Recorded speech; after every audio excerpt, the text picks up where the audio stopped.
On today's show, Chrysler drops a bombshell of a concept car at CES.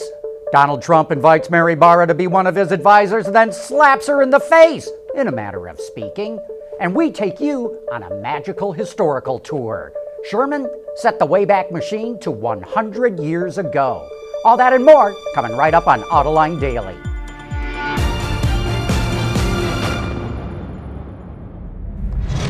This is Autoline Daily, the show for enthusiasts of the automotive industry.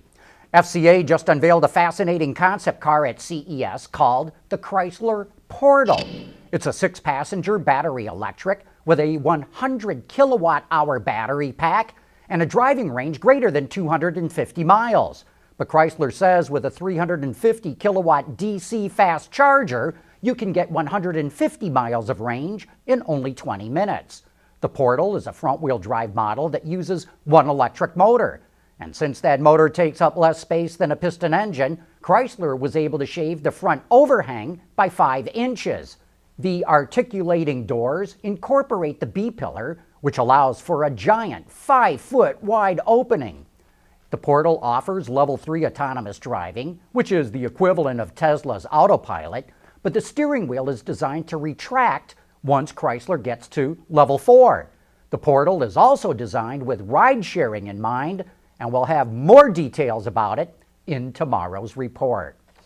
Earlier this year, Land Rover ended production of its iconic Defender SUV, but just because it isn't in production anymore doesn't mean anyone else can use the name. So when the Canadian company Bombardier started using the name Defender on one of its all-terrain vehicles, JLR sued.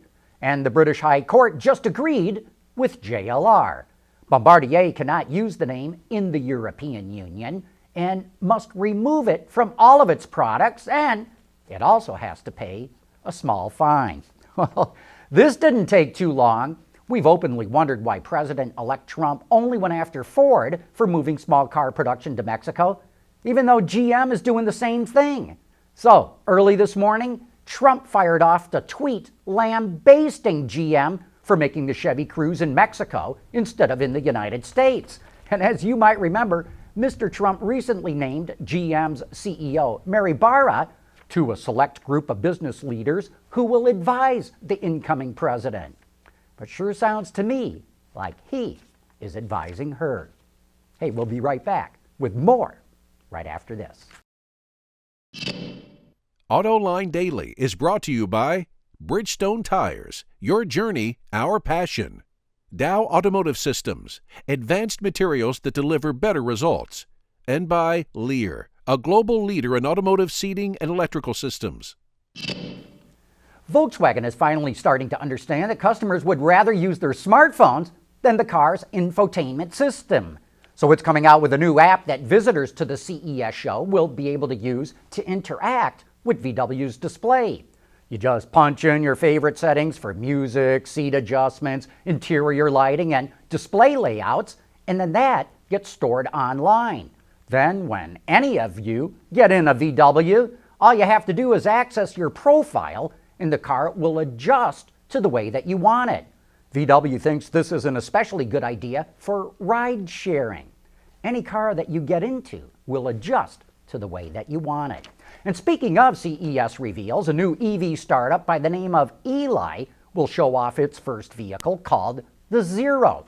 Sure looks very similar to a Renault Twizy, but rather than the 2 seats being mounted in front of and behind one another, it's got a front bench seat. The company says it's reimagining the future of urban mobility, but since its introduction in 2012, the Twizy has not had much success. And we wonder what any difference the Zero is going to make.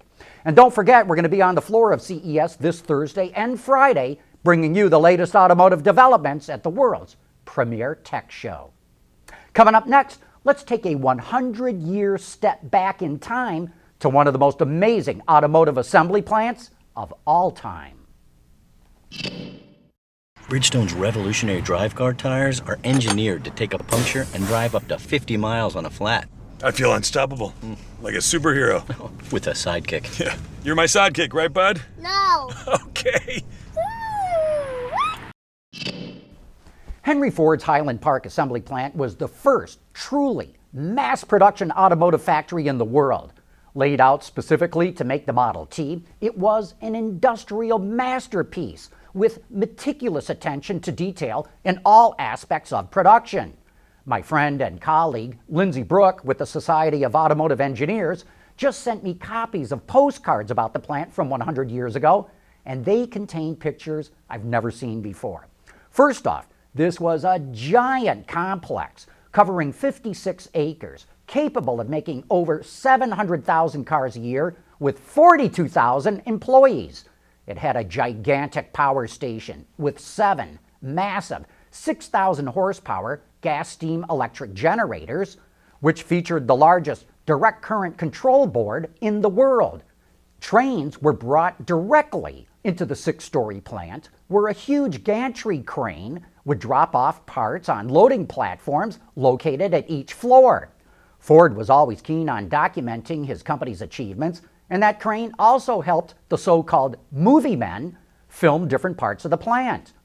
In those days, all the machinery was powered by belts connected to pulleys, which were driven by overhead shafts.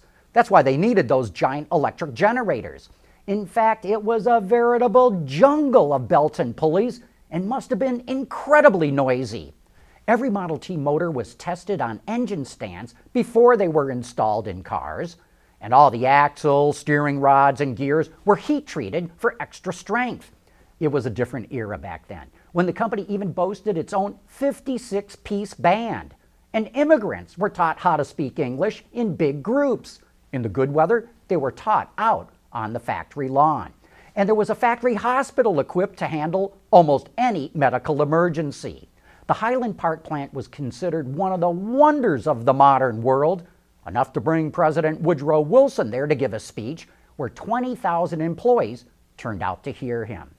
Today, the plant is a historical landmark, but it's in very sorry shape. Another relic of Detroit's industrial ruins. I hope that someday someone figures out how to put this facility to really good use.